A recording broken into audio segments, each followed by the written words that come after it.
আসসালামু আলাইকুম প্রিয় দেশবাসী। আমাদের বাড়ির এই যে রাস্তা, অনেক কষ্টের পর আমাদের এই রাস্তাটা হয়েছে। সেই রাস্তাটা আমাদের বর্তমান মেম্বার ইকবাল মেম্বার উনি উদ্যোগ নিয়েছে। আলহামদুলিল্লাহ রাস্তার কাজও শেষ হয়ে গেছে। আমরা বহুত কষ্ট করেছি, অনেক কষ্টের পরে এই রাস্তাটা হয়েছে। যেহেতু আমরা অনেক কষ্ট করে এই রাস্তা দিয়ে চলাচল করেছি, বাড়ির থেকে বের হতে পারিনি। আলহামদুলিল্লাহ আমাদের বর্তমান মেম্বার ইকবাল মেম্বার আমাদের এই রাস্তার উদ্যোগটা নিয়েছে এবং রাস্তার কাজও করে ফেলেছে। আজকে 2 দিনে আলহামদুলিল্লাহ রাস্তার কাজ শেষ।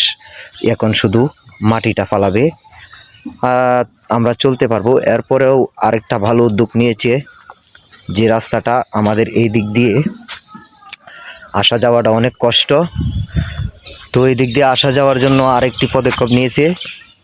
এখান থেকে আবার রাস্তা ইট সোলিং হবে, ইট সোলিং করে আমাদের বাড়ি পর্যন্তই আসবে। তো আসলেই আমরা অনেক কষ্ট করেছি রাস্তার জন্য। আলহামদুলিল্লাহ আমাদের রাস্তার কাজটা করে দিয়েছে আমাদের বর্তমান মেম্বার ইকবাল মেম্বারকে অসংখ্য ধন্যবাদ।